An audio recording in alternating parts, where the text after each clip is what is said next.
Okay, if you are dry, okay, very dry, then you will become even drier in the future. Okay. So, for example, in those regions, for example, in the southwest United States, including Arizona, New Mexico, and the southern part of California, so they are suffering drought since the year 2000. So they are continually, based on this model result, they will continually to suffer, for example, drought. Okay. So even in the future. Okay.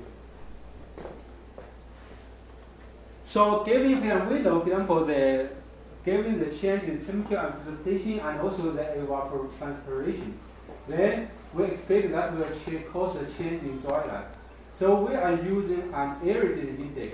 Okay, it's called precipitation divided by PET. Okay, PET is the potential evaporation. Okay, this was defined by United Nations Environmental Protection, I believe. Okay, so that is by WMO. Okay, so the World Meteorological Organization. Okay, so the PET is calculated by, for example, this method. Okay, so we use this criteria to define the dryland. Okay, so if P divided PET is less than 0.05, then that's a hyper area. It will be stable region. Okay, so if between 0.05 to 0.20, then it's area region. So it's 0.2 to 0.5 is semi-arid, 0.5 to 0.65 is dry subcooling, and then larger than 0.65 is humid region. Okay. So this is the criteria are recommended by United Nations Environmental Protection. Okay. So this is our classified dryland. Okay. So just for example, desert region, hyper arid, very and also very small region in the Mojave Desert region, and also for example in the Namibia or those regions, and also for example the Taklamakan, and also the Arabian Peninsula. Okay, so they are all hyper arid, and also semi-arid. For example the Southwest North American semi-arid, and then Australia semi-arid. Okay, so is this result correct? Then we compare this with the satellite data. So this is satellite data. So they can measure the surface vegetation. So this is our classification of area and hyper area. So this is based on the satellite data. Okay. So these are the bare soil and sorry, I don't know. Okay, open shrubland. Okay, so that's okay. So you can say compare this. They are very close to each other, very similar to each other. Okay, so hyper areas is very similar to the, for example, the bare soil. Okay, another this one is our classification of semi-arid region. Okay, so semi-arid region. This is the savannas and the grassland. Okay, compare the two. You can also say, okay, they are pretty close to each other. Okay, by comparison, so we have confidence. Okay, our classification of global dryland is reasonable.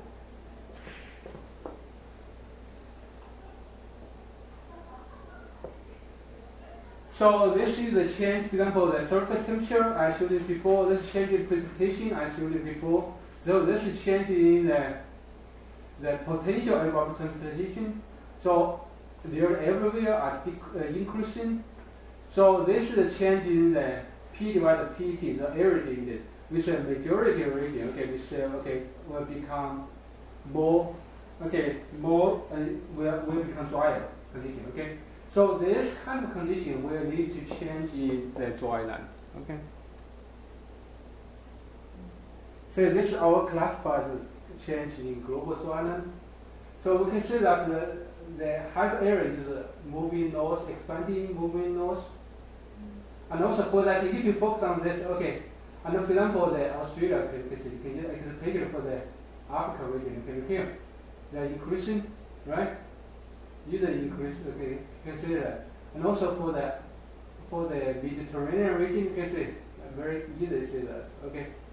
So here I give you more detail for the North American, okay.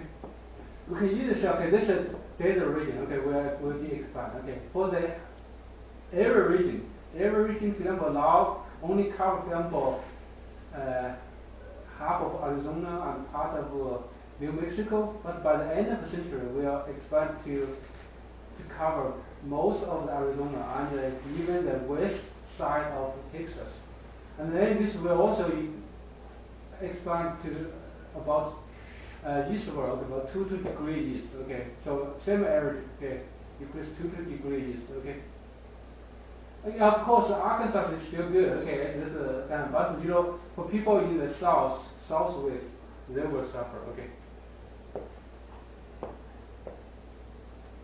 So that's based about the dryland, and then I will talk about the change in climate classification. Again, this is our paper just published this year. Okay, so this is the old concept. Okay, so it's something like that. This climate classification was first developed by Köppen in the 1930s, and then was modified by in the 1980s, and then but this classification was frequently used in recent years to study the climate change. Okay, so the concept is that this has to use the combined temperature and precipitation and their seasonality. Okay, for example, the winter or summertime change, and then to classify the climate conditions. Okay, so that is the basic concept. So they have 6 major climate types and 30 subtypes. For example, the major have tropical, dry climate, subtropical climate, and the temperate climate, subpolar climate, and polar climate. Okay, so the most appearing characteristic of this climate classification is that they classify, Köppen classified the climate based on surface vegetation.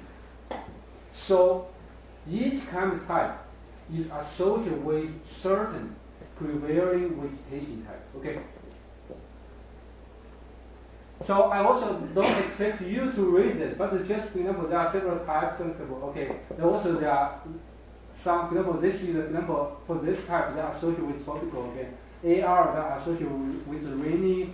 For example, maybe AW is associated, for example, the tropical deciduous forest, and also okay. So I just like to show you that each climate type associated with certain vegetation. For example, you have this type is CFH, that means literally evergreen and deciduous forest. Okay, so each type are associated with certain vegetation type. So here I give you some example. Okay, for example, polar region, is ice, understandable, and then you have the tundra climate. For example, this is just mostly shrub, and also for example, if it is wet and hot condition, then it's tropical forest. It's easy to understand. Okay, so this concept, and if you dry and hot condition, the sterile region, right? So each climate type, is associated with certain vegetations. So if the temperature, precipitation, and there's a seasonality change, then the climate type will change. Based on their connection with surface vegetation, then surface vegetation may change, accordingly. So this is our classified, based on those criteria, climate type. Okay, so for Arkansas, somewhere it's like a CF, something like it. Anyway, so for whatever reason, it's not so clear. Okay, anyway, for example, in this region, I want to emphasize this one. For example, the CF, it's EC, so it's a subpolar climate. So now we can say that it's around, can be as south as 50 degrees. Nowadays, and also for example for the CF, that's our class where Arkansas belongs to. So as time goes by, by then they will shift at least 5 degrees loss.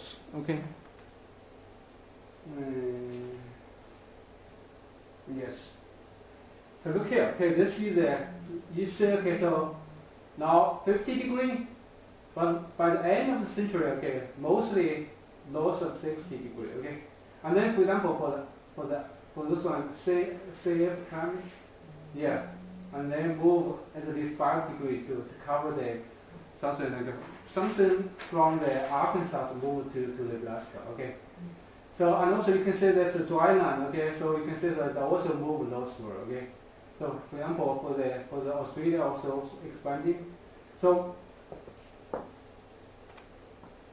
this is the change in individual type. For example, this tropical type are increasing, and then the areas, okay, and same area and same area is also increasing.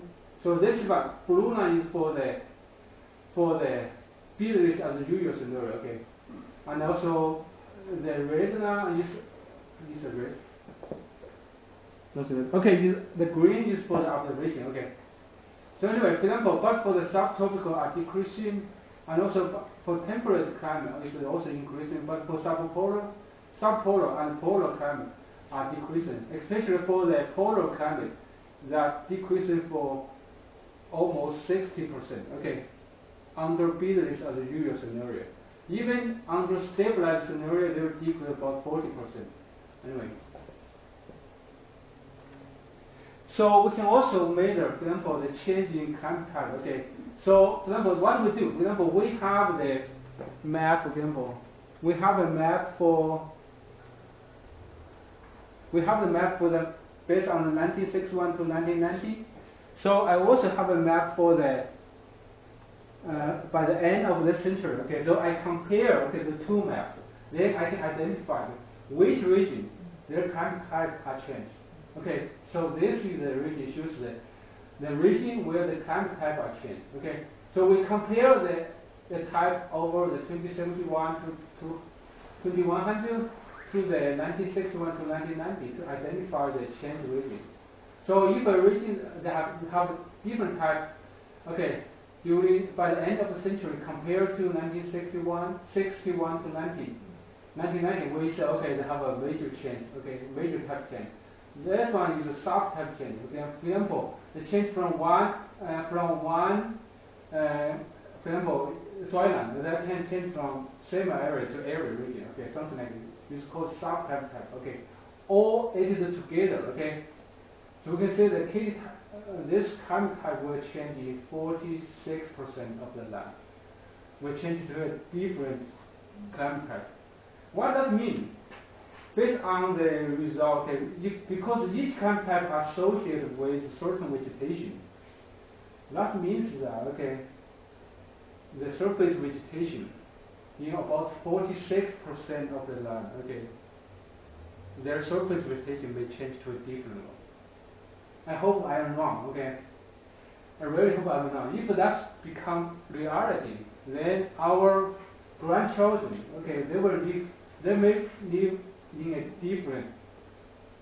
totally different landscape. Okay, so maybe even in a different world, we can say that. Okay. Anyway, so that is real, and then we can also do that counter change. For example, this one. Okay, we can compare, for example, 2061 to 2000 to 2100 to the 1961 to 90. So we know 46% of the land, their climate type will change.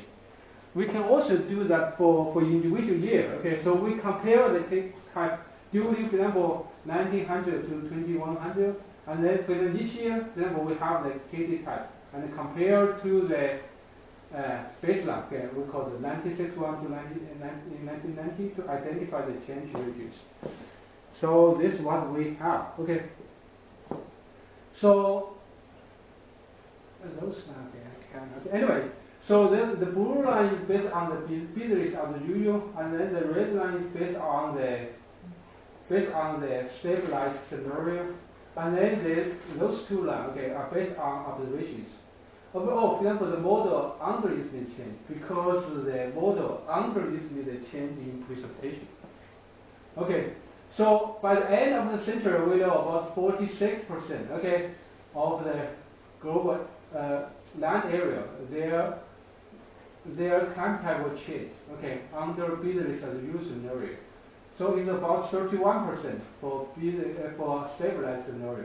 But we can say, okay, during observation, there's not much change. But until after 2050, the change are largely different.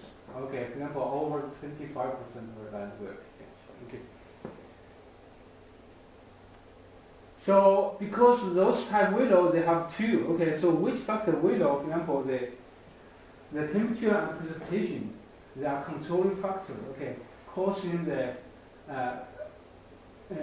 vegetation or causing the climate type to change. Okay, so but which factor are more important for the change? Then we have two approach. Why something like that? We first consider the temperature. There's no change in temperature. We only assume the precipitation change. Okay, that's one way to do. And second way we do that. Okay, we assume the precipitation is constant. Okay, only the temperature will change. And then in that case, for example, in this case, we assume the temperature is the same as 1961 to 1990, but the precipitation changed from 1900 to the end of the century. Then we reclassify the climate type. In this case, we assume precipitation is the same as the 1961 to 1990, but the temperature changed from 1900 to 2100. In this case, we can measure which factors are more important in causing the climate type to change. Okay. For example, okay, this is our result. So, for example, this line is caused by base observation. So this are also caused by only precipitation change. And then the second one, for example, sorry, it's not clear. I don't know. Okay. Anyway, so this one, this section, okay, the pink section, okay, pink line, okay. So it's caused by the temperature, okay. But for this one, so it's also caused by temperature change, and also it's caused by precipitation change. We can see that, okay. So in the observation and even in the model, okay, so the precipitation is slightly more important in causing the climate type to change. But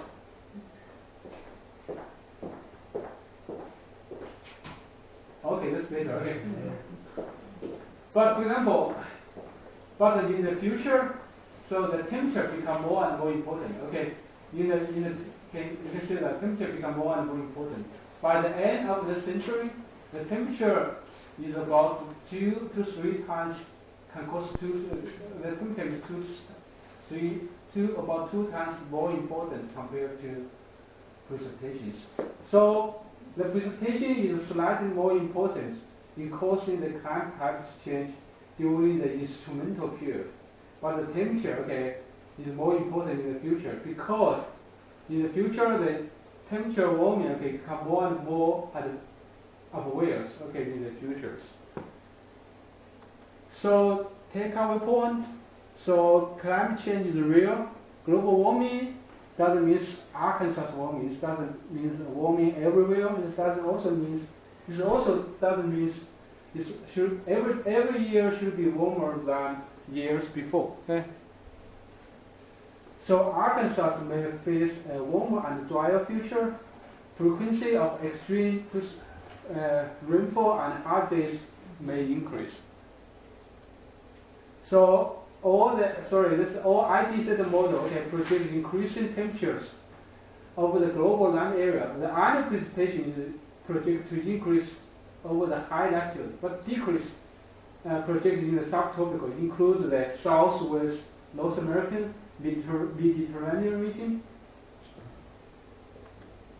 So the model projects increasing aridity. Okay, so the global soilland are projected to increase about 11% under business as the usual scenario. Major expansion of soilland are projected in southwest North American, southern Africa, and Mediterranean. So the climate type, okay, will generally shift towards a warmer and drier climate type. Overall, the climate type in about 46% of global land area are projected to change by the end of the century under business as the usual scenario. Okay. So the change in precipitation plays slightly more important role in causing the shift of climate type. But change in temperature, okay, during the 20th century, but change in temperature dominates the shift of climate type in the 21st century. Okay. So we already know that. Okay. For even we don't worry about the global. Okay. But for people in Arkansas, we will face a warmer and drier future. We need to prepare for that. And we also may experience more extreme rainfall and hard days. Okay, we need to prepare for that. But we are not prepared for that. So this is something like a state climate adaptation plan. For example, some states already have, for example, on the east coast or west coast, they already have their adaptation plan completed. Some also have their adaptation plan in progress. But for Arkansas, we should probably never not think about that, because climate change is a dirty word here. You just cannot talk about climate change. I'm very happy I can talk about climate change here. Okay. Anyway. So anyway, we need to be prepared for this. Okay, yeah, because especially for example for Arkansas people or in the southeast U.S. People in the southeast U.S. because the temperature is not warming enough. Okay, they don't know that. Okay, so they say, okay, why we need to worry about that? But in reality, for example, even for example, in 2012, okay, we have right, even Arkansas have suffered from drought, but this was in the central United States, including Iowa, Nebraska, as part of Missouri, Kansas. They are suffering much more, okay, compared to Arkansas. So people say, okay, we're in Arkansas, we don't need to worry about that. But that definitely is will affect the people in Arkansas. I have a colleague, okay, he has a farm, okay, so usually he buys hay for his cows, okay. Before the drought, okay, he pay about less than $30 per row of hay, okay, for his cow, okay. But on 2012, he paid $80 or more per row, okay, for his cow, okay. Even we are, for example, the temperature in Arkansas is not warm, the warming in Arkansas is not as well as other regions. We are still affected, maybe indirectly, by the climate change. So we need to be prepared for that. So that's the end of my talk. I'm ready for questions. Well, sorry, Kate. Yes, thank you. Anyway, today I only talk about my result. Okay, I didn't talk about the basics. But if you are interested on why that happens, then I can talk about that. Okay, anyway, I'm ready for questions. Well, I have a question. Yeah. What does those states that do have adaptation plans, what do you know what the plans consist of? This is part I'm not so familiar with. Okay. You know, I noticed that they were mostly on the coast. So Yes. I'm thinking that they're coastal mitigations that they're working with. Because I know New York State and New York City are working with, flooding the subway. Something to do. They haven't, I don't know if they made a decision yet. But for example, for the California, okay, something like it's very unreal. For this winter, they are suffering drought, right? So they are able so they are sometimes they continue to pump the underground water. Mm-hmm. So if you pump the underground water, then the salt water from the ocean will consume. So they do need the adaptation plan to prevent the salt water enter their underground water systems. And also, for example, for those regions, okay, so it's very robust, okay, so those regions, okay, will become much drier in the future. So those regions, they are suffering of drought since year 2000. They continue very, very dry, okay. And also you say, okay, a lot of forest fire at those regions, okay. For example, for this year, okay, the Yosemite, okay, the next rocky, that burn, that some part, and also those regions are, a lot of forests are burned. By the wildfire. Okay, so even in the central part, for example, some of the farmers, okay, they have because of drought, their fruit tree was died. They have to totally remove it. So So if for those people in those regions, they know, okay, the water is very important for them because they are depend on the water, the melting of the water from the mountain. So okay, because it has become much warmer, right? Then in the winter time, okay, you say more rain than snow. If the more than then the snow leave the water, then the water will flow away. Right. But in the summer, their rainy season is in the winter. Most of the precipitation in those regions are in winter, okay? Right. But for example, their summer they are very dry season, okay?